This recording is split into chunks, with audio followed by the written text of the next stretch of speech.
And we are I believe we're recording with Mr. Derek Gibson, who's running for governor of New York. Well, I didn't know you grew up in Georgia. I did. I went to middle school, high school, and college in Georgia. I went to Valdosta State University, which isn't that far from Americus, and then I graduated from the University of Georgia in 2013.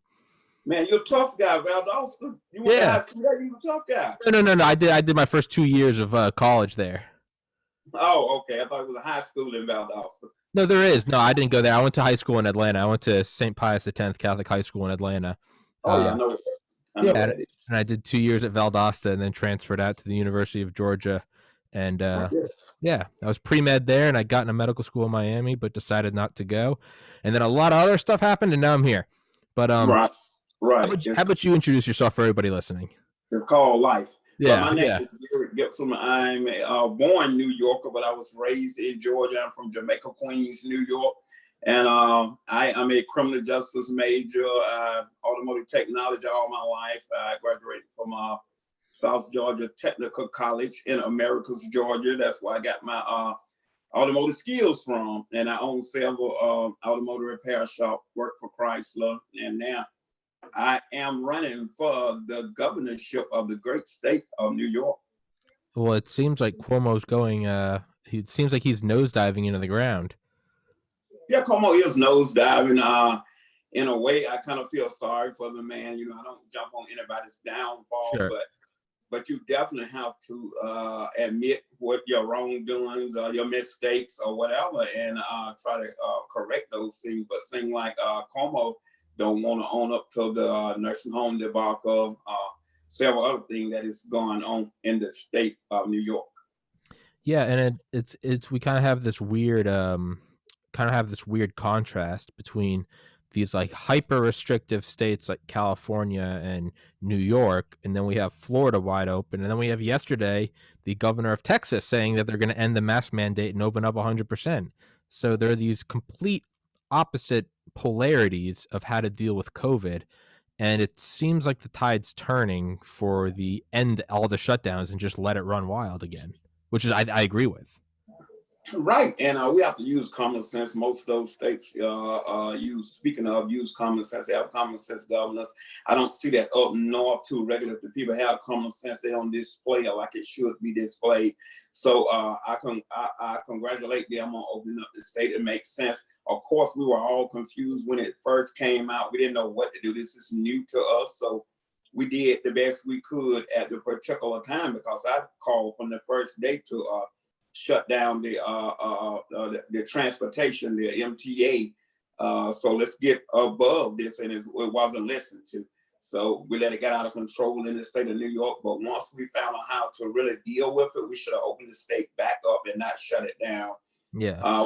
He took harsh measures that made me think it was something more to this than what was on the surface. I myself wouldn't have shut the state down. I would have definitely shut down the rail system in the beginning, so I could find out how this spread and what is going on. From looking at Washington State, I knew from the nursing home where they had that same problem. I would not have followed that procedure like Como followed. Yeah. Yeah, and I agree with you. I mean, it's easy to kind of play armchair quarterback, right? Monday morning quarterback, because Right. no one knew what this was. Is it just a cold? Is this going to kill 90% of the world? It was no one knew what it was, and you kind of have to be better safe than sorry, right?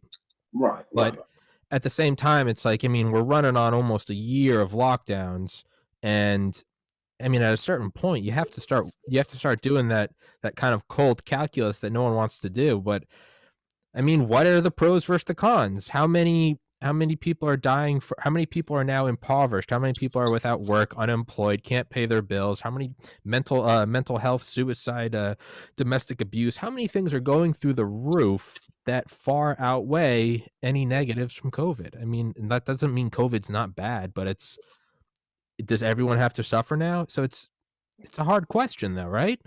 Right, you're 100% correct. And the thing that should have been done was, okay, after a few weeks, maybe we were like, okay, you look at it in detail and see what was going on. And we should have said, we got to live life. We can't shut down. in life, you're gonna have these issues constantly. You can't shut down economy, shut down your state just because we have a disease that is going around. Yeah, take the necessary precaution, but do not shut down like that. The business could have stayed open, and we could have used some of the CDC, if not all of the CDC guidelines. And as far as for instance, if I sneeze, I cover my mouth. I don't need a mask or a handkerchief. I cover my mouth. And it's the same thing with COVID. We found out it spread like that. So let's just do this. Let's not shut the business down. Let's carry on with life. We cannot stop every death. One death is tragic, but we are man. We are human. We're not God. We cannot stop. We can't control that. We cannot stop and say it's going to be no death, because that's beyond us. But what we can do is take precautions. When we find out certain things going on, we stay away from that and not kill our business, which I think it was a coordinated effort once the virus come out. Absolutely. To enact some other type of agenda. This was just the perfect storm to enact what these socialist Democrats wanted. And they took this and they ran with it. They used it against our president, which they played politics. And my governor, Como, when President Trump spoke about the hydroxychloroquine, the governors went against it and they started banning it. So therefore, they knew it worked just as well as I knew it worked, because it worked overseas for malaria and it worked well. Some of the countries that barely have COVID, 4 or 5 people done had in some of those countries that take the malaria. But my governor and several others chose to play politics. They seen an opening to get rid of our current president, and they used that to their full advantage. So this is what happened throughout America and most other blue states. They used it to their full advantage. They locked down business. What's behind that? Amazon open, Target open, people in line everywhere. So I was like, why can't their mom and pop business be open? Because the government can't control that like they want to control it. Yes. So before, I'm going to say this. Those huge businesses bring in lots and lots of tax revenue. So it's in the best interest of the state governments to say, okay, you can stay open. We're going to force people out of business and get you more customers. Therefore, if I own those stores, I would say I don't have a problem paying 6% taxes because I'm getting all the money. All the money, so yeah. That's not a problem. So we have to look deeper than what's on the surface and go from there. Just do critical thinking, and you'll find out. Call me a conspiracy theorist, all that. I don't care. Call me that. But I know what's behind it, and then you see it clearly being enacted from this coronavirus. Absolutely. No, it's critical thinking. It's not conspiracy. You have to look at who's benefiting from it. If you, let's go back to early 2000s, let's go to 2003, right? And let's say, why would the government make up anything about WMDs in Iraq? Well, you have to look at who's in charge. It was Vice President Dick Cheney, who was the former CEO of Halliburton, which went on to make $40 billion in profit from war contracts rebuilding Iraq. So if you start to look at things, and we see again and again and again people making money off this stuff. So yeah, if you've got Amazon, if you got Amazon, Walmart, Target, and maybe a couple other huge ones, and they're making all the money, and then you have all these mom and pop stores. Well, yeah, why not take let's just use, for example, make up some numbers. Why not take 10% tax rate, double it to 20? What do they care? Because their total revenue has gone up 100-fold. What do they care? And then furthermore, it's the same reason why you see like the consolidation of media, right? 600 companies in the 60s down to 6 in the 90s. Well, you see it with big tech, right? Facebook, Instagram, Google, YouTube, Twitter. If you only have 5 corporations, that's good for the government, because now the government only needs to meet with 5 CEOs. And you can control 300 million or perhaps 7 billion people. It's the same thing. If you only got to meet with the heads of Amazon and Walmart, man, you got the world in your pocket. You got the world in your pocket. Shut it down. Yeah, and it's what General retired 3-star General McInerney said. He goes, it starts to make sense. What do they want? They want socialism, which is the front door to communism. Why do you want that? It's control. So what are they doing? Take away everyone's ability to make money, and now, can we please have another stimulus check? You've just forced in communism. Right. That's exactly what it is. It's no other way to put it but that. And I say that constantly. I say, okay, they want a chance to bring socialism, which is just a nice name for communism in. So if you kill those small business, you got this. The small business is the backbone of our community. It employs so many of us.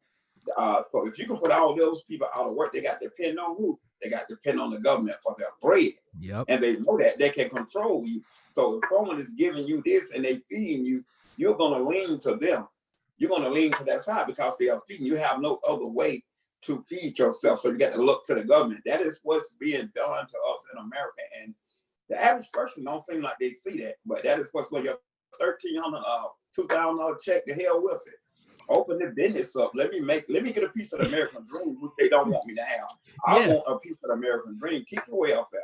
Keep your stimulus check. Keep all of that. Give me an opportunity to get a piece of the American dream, which I haven't been afforded in America in a long time. And lots, not only I say black men, but poor whites and other Hispanics, they haven't been afforded the opportunity to get a piece of the American dream. They just stand hovering around the top.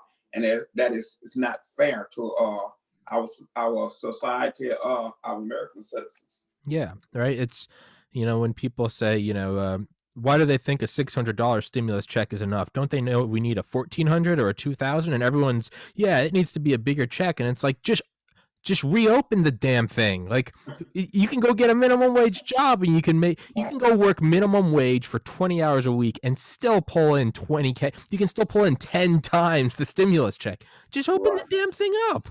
Right. But you have to realize, well, if it seems so common sense, these people aren't stupid. As much as we'd like to think that politicians are stupid, they're intelligent. They're very intelligent, malicious people. So if they want it, they want it for a reason. It's a power structure. That's the only other way you can introduce this. That's exactly what it is. And no one wants to bring that up. And if you bring it up, you're a conspiracy theorist. Right. You're going to be banned from Reddit. You're going to be banned from Instagram. Right. Mr. Gibson, you can't be on there. You're discussing conspiracy, hateful theories.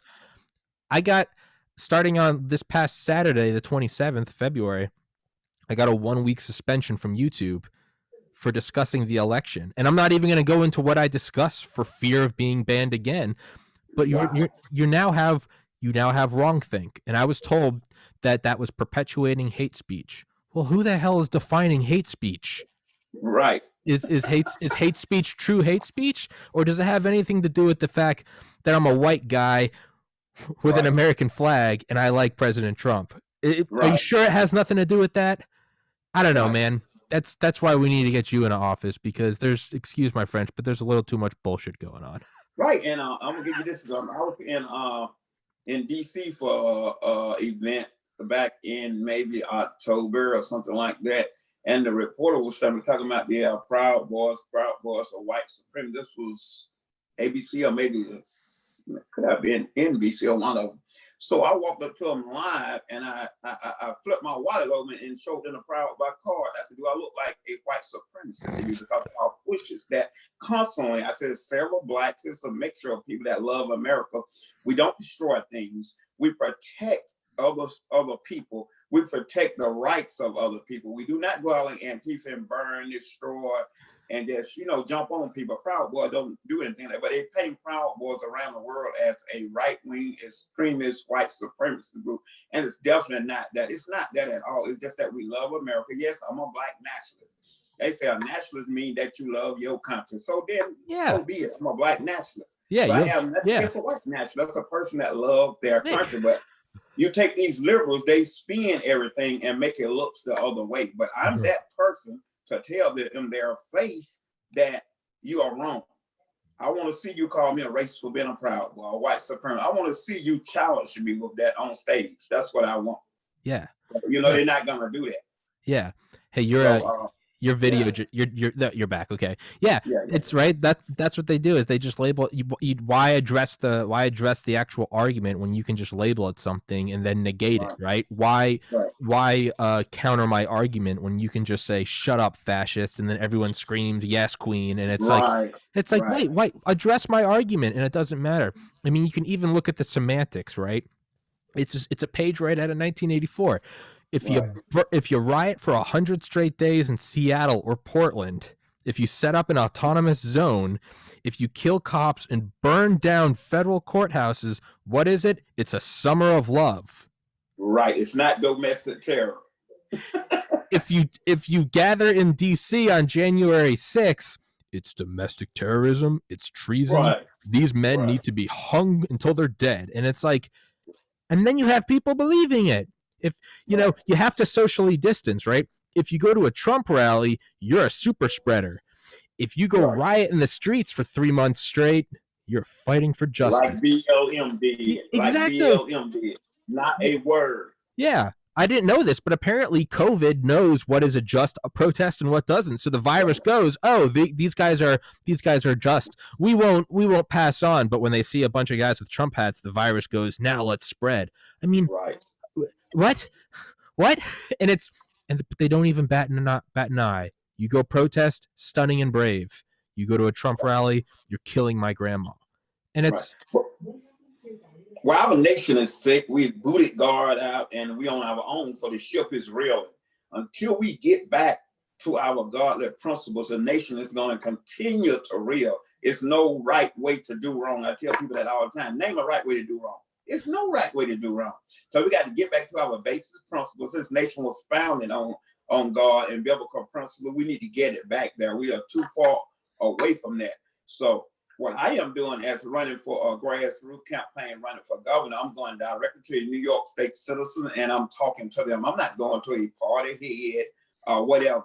I'm a Republican, but I'm not just like a gang member Republican, like I see a lot of Republicans are. Yeah. And I'm a Republican with a spine. I support Trump. I say it out in public. I say it at my rallies. I let it be known. Of course, I'm a black man that support Trump because I know exactly what Trump was doing. I know Trump's hard. I know exactly what he means. So I support this guy. Why wouldn't I support him? Even though the news media will push him out that the man is a racist, which he never been in his life. He's doing so much for the black community. I mean, let's go back and look at it. He received awards from Jesse Jackson, Al Sharpton, and all of them before he decided to run as a Republican. And all at once, oh, he's a racist. Racist, right? Yeah, there's pictures of him with Rosa Parks and Muhammad Ali. Right. Furthermore, blacks was a Republican anyway. Dr. King was a Republican. Hosea Williams, all those leaders was Republican. But there are things that Dr. King's dad, when he got, I'm gonna tell you this, Dr. King got incarcerated in a southern Georgia town. So his dad went down to get him out, and he made a deal with his sheriff. And this is true. That sheriff told him, if you become a Democrat, we'll let your son out. So that's how that switched over to become a Democrat. A lot of people don't know that. I didn't know that. Yeah. So that happened in South Georgia. And that's why blacks went to the Democratic Party. And the Democrats have been selling blacks out for far as I can remember. I'm 60 years old. I never had a good thought about Democrats at all. I was a kid. Kennedy got killed. I thought Kennedy was a good man, but I didn't know. I was a little child. He could have been, may have, or whatever, but we don't know. We can't look back on that. But at this point, I don't support any Democrats. My friend Ronald Jones was a Democrat. He changed over to a Republican. Now we are good friends. So I can't support a Democrat. There are some good ones, but that particular platform that they embrace, by me being a Christian guy, I can't support that at all. So I support no Democrats at this point. Not to say there aren't any good ones, because there are some good Democrats also. But at this point, I'm truly 100% Republican, because they align with me more Christian values than the Democratic Party. The only thing I don't like about the establishment is probably weak as hell. And they shied away from President Trump, and I don't like that. They had a strong leader, and they should have stuck to him regardless of the news or whatever else, Yeah, and I'm with you. I'd say technically I'm a Republican right now, but I don't have any loyalty to the Republican Party. I don't have any I'm not going to ever vote. You know, I voted for Trump and he happened to be a Republican, so I'm a Republican. When I was 18, I voted for Obama. Technically, I was a Democrat. I don't fall in line with one group or another. I'm not going to vote for someone just because I think that's how you close your mind off and you stop growing as an individual. When you just say, I'm voting Republican, well, now you've stopped growing as a person. Right. Yeah. Right. And I voted for Obama. It was a mistake. The second time I voted for Mitt Romney, it was a mistake. Me too. I voted for Bush. I even worked on Bush Business Advisory Board. Some of my like Bill Clinton was my guy. I love Bill Clinton. I can't take nothing away from the guy. The economy was great. Everything was good under Clinton. I still like Clinton to this day. The thing he did in the White House, he shouldn't have done that, but they took it too far with impeachment. I didn't like the Republicans for doing that either. I'm gonna give credit what credit due. If they got good policy, I'm gonna give them that credit. Yeah, So just because I'm a Republican don't mean that they wasn't good Democrats back in the day. They was good Democrats. Whatever you want to absolutely. say about, I don't like Hillary. Never have liked her from day one. For some reason, her spirit don't sit with me, but her husband I did. But Bill Clinton is still my guy, regardless of how people want to beat him down or whatever. I don't know whatever else behind the situation. They're talking about Epstein and all that. Well, maybe I don't know this, but for Mr. Gibson, you broke up. We have lost Mr. Gibson. Man, as soon as he's mentioned Epstein, he broke up. I'll give him a call right now. As soon as he mentioned Epstein, it broke up. Sorry for everybody listening. Are you back? I lost you for a minute. Yeah, I lost you. So yeah, I called you. Oh, that was you calling. Yeah. Kara gave me your number. Hold on, I'm gonna go make sure it's not my internet. I'll be back in 30 seconds. Okay.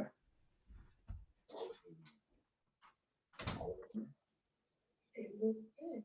Yeah. Everybody missed you.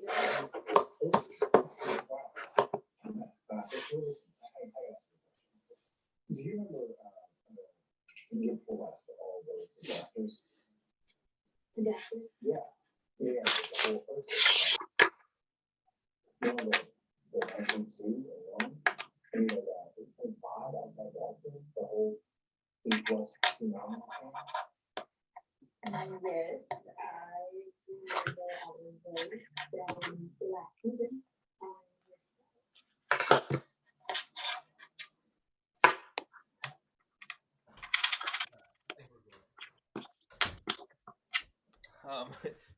Yeah, I was gonna say, yeah, for everybody listening, sorry we had some technical difficulties. I was gonna say as soon as you mentioned Epstein, the internet cut out. And, but I better be quiet. I don't want to suicide myself. I know, right? Don't suicide yourself. Don't shoot yourself 3 times in the back of the head and then throw yourself in a duffel bag. But yeah. Sorry for talking shit about Epstein, right? But you're right. You got to give credit where credit's due. And I mean, I voted for Obama when I was 18. I was pre-med in college. I voted for Romney. I didn't want Obamacare. You know, everyone makes fun of me. I voted for Bernie in the primaries in 2016. I know, right?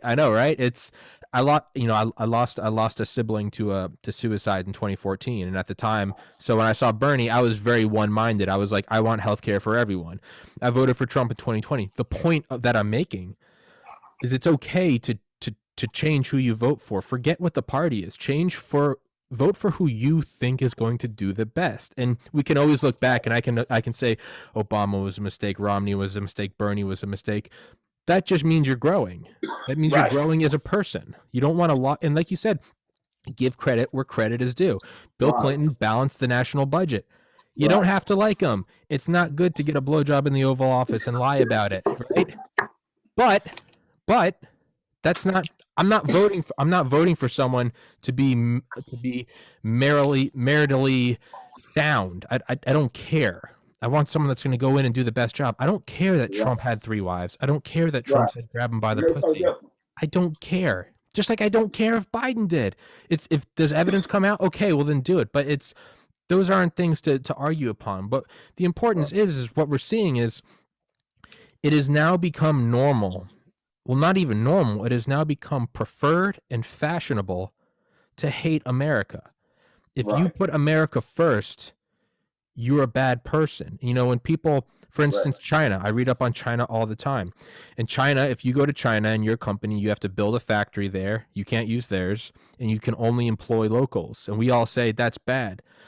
No, that's good. China does that. We should do the same, and so should Australia, and so should Argentina, and so should every other nation under the sun. It's okay to look out for yourself. You know, when a plane starts going down, the oxygen masks drop down. What do they say? Help yourself before helping others. Because if you can't help yourself, you won't be able to help others. There's nothing wrong with loving your country, but putting America first somehow is a bad thing.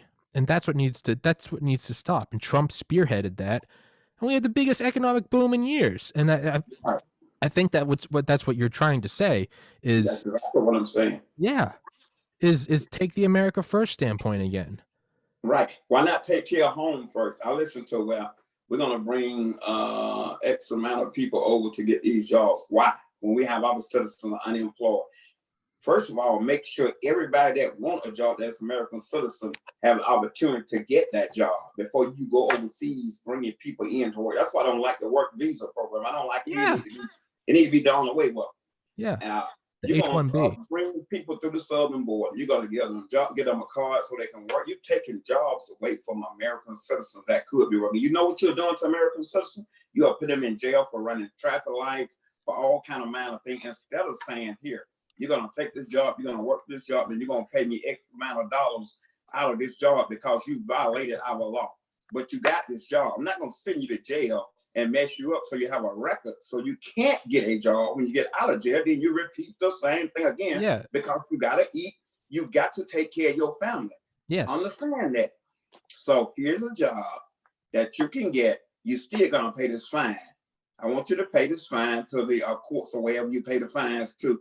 And until it's paid in full, and you got your job, then you got your money from there. That way you helping people. Incarcerating people for these little small crimes makes absolutely no sense. I'm 100% against that. Also, what I want to do is the people that don't serve their time, I want to give them a pardon, clean their record, and let them be able to go to work. Let them live where they need to live, as long as it wasn't a violent crime like that. Then you should be able to get a pardon, get your record clean so you can go on with your life, because that is something to hold you down and make you turn more into criminalized things, because you got to eat. A man got to survive. Yeah, you got to survive. What we doing is making it hard for an individual going to jail for. I got a friend went to jail for he drinks a lot and DUI. He never killed nobody, never hurt nobody. They sent him to prison for 2 years for that. Now he get out. It's hard for him to get a job. I can't stay over here. I can't live where I want to live. I mean, it's ridiculous. That is crazy. Just for drinking. They don't even drink anymore. So, I mean, I look at the things that are being thrown onto American citizens, and I see where it's just killing us completely. So the justice system got to be changed. It's got to be turned around. And it's a way to do that a civilized way. We got to stop criminalizing just because of this man who's smoking a joint of weed. I'm going to lock him up and give him a record. That is not fair. Okay, you shouldn't be doing it in public. Do it in your home. But if you in public doing it, I'm going to write your ass a ticket. You come to court and you're going to pay this fine. If not, then I incarcerate you, not put you in jail for that, make you serve time, which makes absolutely no sense. We are destroying our own people. That's what we are doing. And I think it's a plot to do that. Not only blacks, poor whites are going through the same exact thing. Yeah, the war on drugs. To keep a permanent middle class. I think that's what it's all about. Absolutely. It's the war on drugs.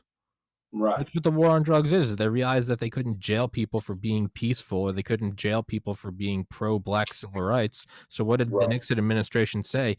Hey, just get them on drugs, and we'll call it the war on drugs. It's the exact same thing. It is a plot. You want a perpetual middle class. You want an ever-growing military, or not military. You want an ever-growing prison industrial complex. You have private prisons that get money based on how many people they have. They're not going to want to get rid of anyone. You have a DEA trying to justify their budget, and then you have an alcohol company going, "Yeah, we don't need weed being legal. We don't need that, right?" It's the simplest way to stop the war on drugs would just be legalize things. You take the money away from the cartels at the south of the border because they don't have a market to get that in there. Not only that, how many people are you throwing in jail for smoking a little pot but now you have that guy now he's in jail that costs money. He is now he's not in society contributing to the tax pool. You've now taken away a parent from a household. You're perpetually passing on that trauma to the kid who's going to fall into the same thing. And if by any chance this guy ends up getting out and he has a felony, well, now you're going to have a guy let's say he's getting out of jail. Let's say he's 45 and he has 2 kids. Am I going to go work at McDonald's and make $7.25 an hour? Or am I going to start selling pot and I can make, I can make $1,000 a week? Hey, this guy still has, whether you like it or not, whether it's right or wrong. Hey, if I'm a dad and I have 2 kids and I come out of jail, I'm probably going to start selling drugs if I can put food on the table so that they don't fall into the same trap I did. Right. If you put people in that situation, that's exactly what's going to happen. That's why you got to They're going to fight. Right. You got to give them a different out besides what we are doing. Our society is not. Then I look at how we treat illegal aliens versus American citizens. We give them a roundabout, we give them cover, or no, don't lock them up for this, don't lock them up, they don't do this or that. I mean, it's insane. I'd be like, what the hell? Why are we neglecting our citizens and then looking out for other countries' citizens? It makes absolutely no sense to me. New York State is filled with illegals, over 500,000. It's probably damn near over 1 million illegals up there by now. This was like 2 or 3 years ago, it was 500,000. So they got the jobs, they got welfare. Those are mine and your tax dollars that we work for. But I look and I see our veterans sleeping on the street. I see our everyday citizens sleeping on the street. These people in the shelters in the state of New York is filled with illegal aliens. I went in there, nobody, I don't speak English, can't speak English. Nobody speak English. When Christ was at the border and these Democrat politicians went to meet them, now they end up in our shelters that really should be for the American citizen, for our vets that have fought for our country. So that's what I want to change. I want to put our vets first. Not want to, I will put our vets first and our citizen first. All the tax dollars we have need to be going towards U.S. citizens and New York State citizens. That's what I've been planning to act once I become governor. Yeah. You're right. We have so many problems here, but if you're an illegal immigrant, you can get anything you want. You can just want full health care. There's full health care. You get arrested, catch and release. Right. I don't get a catch and release. If I'm drinking and driving, I get, as well as I should, I get arrested. So should everyone. Right. Catch and if I go to China, they're not going to catch and release me. They're going to shoot me in the head and take my organs. Like, right, that's it. You know, like me raised in Georgia. You familiar with Georgia? I went to jail so many times. Oh man, you driving on suspended license. You drive with no insurance. Oh, you arguing with your baby mama for about your children, but we're gonna take you to jail because they was taking them in. I mean, it was ridiculous. And then you get in jail. Here's the thing. Well, I don't want to sit in jail. So they'll come with you a plea if you plead out to this. And when you don't know, you're like, okay, sure, I'm gonna get out. I'm good. So I myself went to jail. So I've been on both sides of the law. I've been to jail. I face both sides of the justice system. I see how wicked and I see how upside down it is, and it's got to be fixed. Yeah. I was raised in a Christian home, but when I got grown, when I was to college, I did what I wanted to do. I did my little things, like that. And I came back around. I was like, okay, it's not good to disobey the law. It's not good to do this. I learned my lesson, so I came back around. But the good thing about it, it never held me back. Yeah. I won a scholarship to South Georgia Tech. I went there for free on this scholarship from high school. So I went to technical high school, Harris County High, technical high school, and that's what we need in the state of New York. And I go back to that. So I went there, and I was very successful. I started working for the Amco transmission. Then I just did I could do my own thing. I rebuild transmission. I just opened my own transmission shop, and I was very successful at that. And I worked for Chrysler, things like that. But mostly I did my own thing. You can create sure there are roadblocks there, but you can always find a way to go around the roadblocks. And that's what I did myself. And I became very successful at doing those type of things, So I didn't let nothing hold me back. But some people are too weak and they can't navigate through the waters to get to the point that I am at. So therefore they need help. And I intend as governor to give those people help. So just giving them welfare. If you need welfare, that's fine. I would love to give you welfare, but I'm going to offer you to go get this trade. What do you like to do? I'm going to pay this part of welfare. It's going to pay for your year or your 2 years to get your degree in this. And then what you're going to do after you get your degree, you're going to go to work in that trade. And what you're going to do, you're going to pay the state back for your college. You're going to pay the state back for the welfare that you got off of the taxpayer. So that is a fair plan that would need to be acted in the state of New York. And I will fight to do that. I don't look down on people that need help, not at all, because I need help myself. I don't have to have help myself. I stayed in the shelter in New York State. I stayed in the shelter in New York State, not because I couldn't afford a place to stay, but simply because my credit went up to par in New York State to get the apartment that I wanted to get. So I had to stay in the shelter and do that in order to move up. It wasn't because I could have gave you money and paid for the apartment, but they got things in place. Okay. But your credit is this, what the hell has got to do with my credit if I got the money? And if I'm working, I mean, it's upside down and it's backwards. So I've been there. I walk the streets. I've been in the path of the people and been there with them. That's why I said a shelter in New York State shouldn't be for illegal aliens. It should be for people like myself and so you can uplift yourself, and then so you contribute to your state and to your society. Yeah. That's the thing is, right? We have people that think the only way to make money is you got to go spend $120,000 on a gender studies degree, and then you get out and you're all upset that you owe money. So now you start rallying around Biden's going to forgive my debt, and then hey, joke's on you. Biden gets into the office, he doesn't forgive your debt. Instead, he bombs Syria. I mean, like, right? There's a general looking down upon technical schools, right? There's a general, you kind of look down your nose at it. You're not an Ivy League school. My friend Joe out of high school is the only friend I had that didn't go to college, but instead went to technical school. He is hands down the most well-to-do friend I have now. Right. Yeah. It's, we all looked, oh, Joe, you're not getting a degree. Man, Joe paid for it out of pocket and then worked and came out of school with no debt. And now he's 10 years out of school and he's been stacking money ever since. And it's like, oh, man. The guy who went to learn carpentry is making more than the idiots like myself that went to try to go get a medical degree, right? Well, you're not an idiot. You just made that choice. But like you say, if you get a trade, you make more money and more quicker. Mm-hmm. If you get a trade, I'm working at Christwell making $35, $40 an hour. You went to medical school and not even making that. They're like, wow, so what's the heck? If you're a welder, starting out making $35 an hour welder, they are good trades so you can survive. Then you don't owe $100,000 to this college for what? The bullshit gender study degree you got? It's insane, man. It's crazy. But you have to look at it. You want to be a med student. We need you. We need you. So that is good. You went to college for that. But going to this college for gender studies and all this other bull crap that it's got going, it's a waste of time and a waste of your money. You're never going to excel in it at all.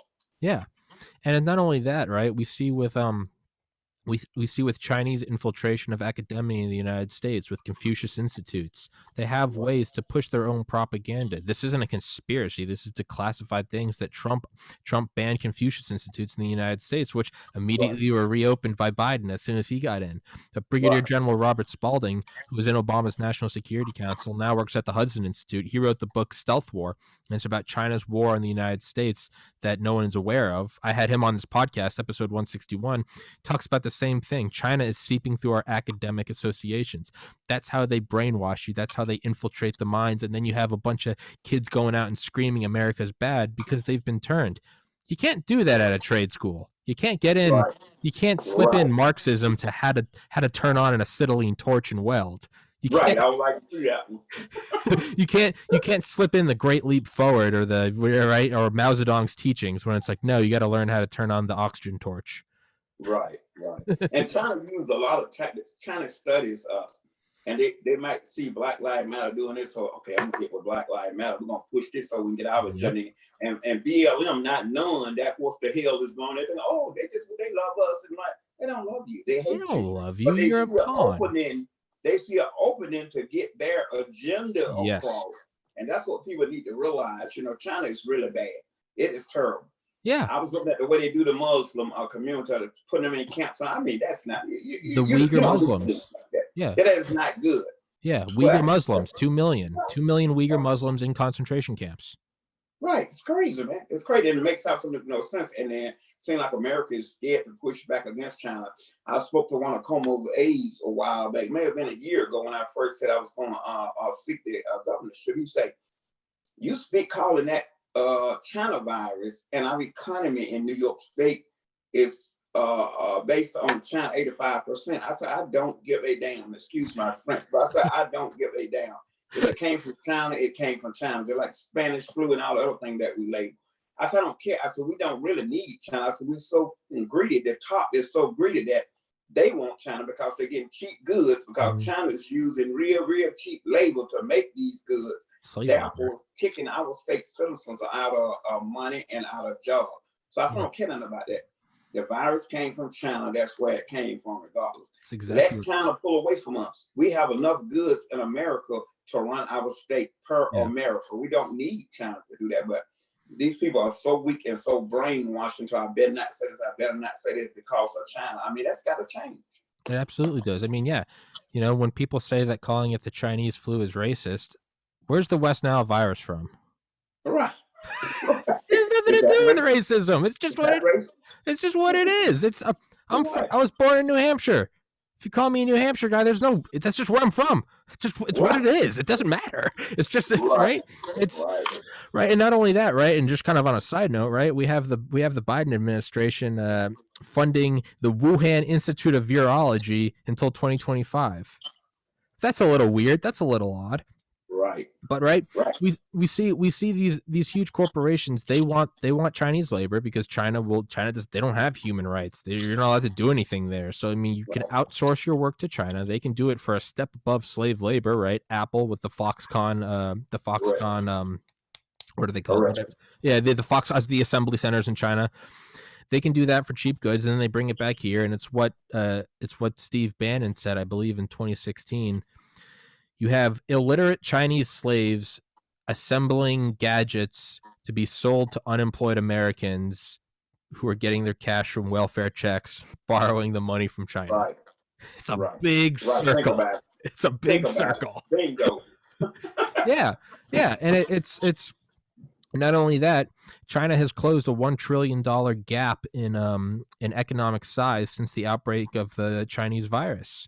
That's it. If anyone doesn't think that this is asymmetrical warfare, China's based on the unrestricted warfare doctrine, which is based on the Warring States period. Releasing a virus is in their wheelhouse. They don't care. It's unrestricted warfare. You'll do anything to bring down the United States. Isn't it odd how Trump was initiating a trade war with them? Isn't it odd how there was protests in Hong Kong? Wow. How convenient that a global pandemic for the first time in 102 years pops up. And where does it pop up? It pops up in China. Where in China? Down the road from the Wuhan virus, the Virology Institute. I mean, Christ in heaven. If a virus popped up 2 neighborhoods away from the CDC and took out China, you don't think you'd maybe be raising a couple eyebrows? Right. Common sense, man. Yeah. So common sense. But we hide from it. Because you know why we hide from it? Because we are so indebted to China because of the greed that some people in America have sold the United States out to China. We're indebted to them. We could never pay them back, never. Yeah. And so therefore, whatever they do, our leaders is afraid to call China out. Mm-hmm. Yeah. So we've got. Do you want to? Let's end it at 3. So we got 13 more minutes. Sure.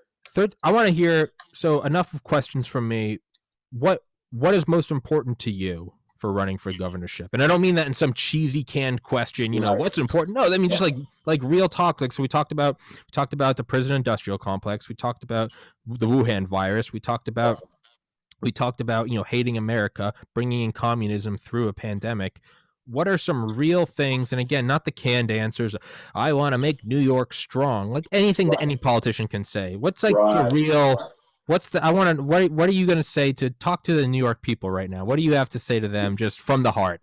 The number one thing that I had in mind to tackle was the taxes, because seeing how ridiculous the tax system was and how people were leaving, how our business was closing down and leaving the state of New York. So there goes the tax revenue. But that switched over to crime because of the bail reform that the governor signed that he really didn't want to sign. I know the background on that. He just scared it's going to be called a racist because this black guy passed this Senate. Oh, if he didn't sign, it's going to be called a racist. So he signed the damn thing anyway. So now my number one thing is, because if you don't get crime under control, I don't care what kind of tax break or what kind of tax deal I give to business across America come to New York State, they are not coming, because you know what the CEO gonna ask me? What about the crime? What are you going to do about the crime? I can't bring my people there. I can't bring my company there, and the crime is like this. So that's the number one thing I got to tackle, is getting the crime back under control. We got to establish law and order. I noticed some police departments cowing down to the defund police thing and, just going back and forth. But the number one thing is to bring law and order back. And when I say law and order, not like I said earlier about locking nobody up for license, this, all that petty. I'm not thinking about that. But all these violent crimes, we can't have that. A business is not coming back to New York. So I'm going to fight on that. I have a plan to establish law and order. I also have a plan to develop, I got an economic plan, development plan to develop upstate New York, because the city of New York infrastructure it's all the way in the garbage. But we have too many people to shut down this or shut down that to try to really fix it. we're gonna have to do another city upstate, and we're gonna have to get the same transportation up there, the MT or whatever, private company, whatever we can get up there. And then we can fix the New York City itself. So to say that, the number one thing is get crime under control, then get the businesses there. I want to give them a huge tax break, or what you call a tax holiday for some years, because I want them to come in and I want them to employ my people. Therefore, we are increasing the tax base. I don't want to raise taxes. I won't raise taxes. But the state of New York owns several properties, and they are abandoned, and they're worth millions, if not billions of dollars. I want to sell them off at maybe 50% of the market value or whatever. Get rid of it. I want to cut all the lavish spending from the state legislature, even from the governor's office. We don't have to raise taxes. We paid maybe 3 years ago, I was looking, we was paying $9.5 billion a year for illegal alien care. That's got to be cut. So it's so much waste and lavish spending that we don't need to raise taxes. What we need to do is cut taxes, and then we need to govern responsible with the taxpayers' money, and I intend on doing it. Schools is next on my agenda. They don't enact the Black Lives Matter agenda. We are teaching all kind of ignorant stuff in school. We got transvestite in the library showing guys how to put on makeup. All that's just got to be cut. The public schools. And I want to get rid of the Board of Education. I know this is going to be a big boom to you. I want to make the Board of Education disappear. I want to hand it over to civilian control, not the establishment. So the Board of Education needs to go. It's a problem. I no longer want it. It's going to hurt to get New York State back where it needs to be, but we can do that. Under my leadership, I will do that. So it's a lot of things I want to do. Fracking, I want to bring. I don't care if the federal government ban fracking. They can only ban it on the federal government-owned land. They cannot ban it on New York State citizen private land. And I know Plymouth only own land 1,000 acres. So we're going to bring fracking into the state of New York, which is going to employ, and it's going to give us money. We're going to have a surplus instead of in the whole $8.5 billion. So those plans, I won't say too much about them. I'm going to list the economic development plan on my website coming up. I've been fighting Como before the nursing home scandal came out, when it first came out, but I don't have a large platform to get that out. I like Janice Dean, Lee Zeldin, and the rest of them. Mm-hmm. I've been out there. I've been in the streets. So I filed for my candidacy in 2019, and I expect to win it. I'm not a fly by night. I'm not going to jump on Como, the nursing home. I'm going to jump in and run for governor. I was bold enough to run for governor before all this stuff came out, to run against Como on these other policies that he have done to the state of New York. I was bold enough to call this man out for all the things, for the taxes and everything that he was doing. So I don't need to jump on the bandwagon. Oh, the nursing home deaths and all that. I love Janice to death, and I'm glad she brought it to the top from the bottom. I love her to death. So I admire her for doing that, and I would love to have her on my team 100%. But I see these other candidates run. I'm gonna jump in the race because of Como is on the fence. What are you gonna do for the state of New York? That's what I want to know. Are you gonna bring constitutional care? Like I want to, even in this New York City, I want constitutional care because that's gonna make the crime go down. I want it completely in the state of New York, constitutional care, and I will fight for that. So I'm fighting for legislators to get enacted because there's only so much a governor can do. But if we get the legislator, we can get all this ingrained stuff that they're not ingrained into our system out, and then we can have a clean house from there. So those are some of the few things that I want to do. The mandatory vaccine is completely out on me. You don't have to do that. So in the school system, looking at the technical high schools all over the state of New York, and that's pretty much it. But if people want to go to my website and find out more things about me and what I stand for, they can go to Gibson, 4, governor.com, and you can find out a lot on my website about me. And you could also donate there. I will put that link in the description and stick it in the top comment. This video will be up on Rumble and BitChute and Spotify today. It won't be up on YouTube until Sunday because that's when my ban runs up, because that's what you get for talking about the election, is you get banned. That's another thing. That's more of a federal program. Is there anything at all you can do about big tech and big tech censorship? Is there anything you? Of course I can, because Governor Ron DeSantis, I've been watching this guy. I love this guy. Yeah, it's a lot of things we can do to quell big tech and make sure this is not going to happen in my state. If it do happen in my state, you're going to be held accountable for. You will not have that, like that national C-230 thing. If you're doing something in my state, you don't have that protection. Your ass will get sued. If you're trying to kill free speech, your ass is going to get you. Is not the author of what is free speech. There are a lot of things people say that I don't agree with, but that don't mean I don't want to ban. I'm not going to for them because I don't agree with them. That's just how they think. But you know what I'm going to do? I'm going to try to debate you. Like I told a young man yesterday from illegal aid. I said, take care of home free. What the Bible said this? I said, you're misrepresenting the Bible. And I said, the Bible tells you to charity starts at home, then it spreads. So I said, we send billions to other countries to take care of their citizens. In turn, they send all their poor to America to get the rest of our money. And you know what they do? They send money right back to those darn countries. And I said, when our country fall on its face completely, my citizens have nowhere to go.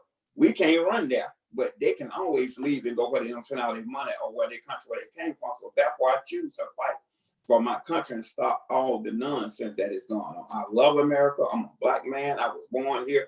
I didn't come from Africa. I didn't come from nowhere. Africa wouldn't even have a black America. They look at us like these stupid people on earth. Why, brother, I ain't talking, I'm going back to Africa. Your ass never not from Africa. I'm from America. America belongs to me just like it belongs to any other person that was born in America or that came here and legally got the papers and it's American citizen. So I'm for that 100%. Hell yeah.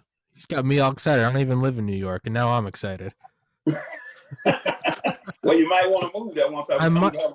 If that will be the testimony of how good of a governor you are. If I end up moving to New York, that will be why. Right. I will love it. All right. Well, like I said, this video won't be up on YouTube until because they are the arbiters of free speech, but it will be up on BitChute and Rumble and Spotify today. I will send the links to you, and I will put your website in the description and stick you in the top comment. And Mr. Derek Gibson, it was an honor to have you on my show. It was a pleasure talking to you. You're a real guy. It was fun talking to someone who's a real person. You're not just canned responses. And yeah, man. It's an honor to be on your show. I love that fellow Georgian. Hell yeah, man. Thank you. Yeah, I don't get any love for that. I appreciate it. I got to give the Bulldogs a shout out. I love those Bulldogs. Hell yeah. Thank you, Mr. Gibson. Thank you for coming on. God bless America, and I will do anything I can to facilitate your fight to become governor, and you are always welcome back on this show. Thank you. Have a blessed day. You as well, sir. Thank you very much. Bye-bye. Bye-bye.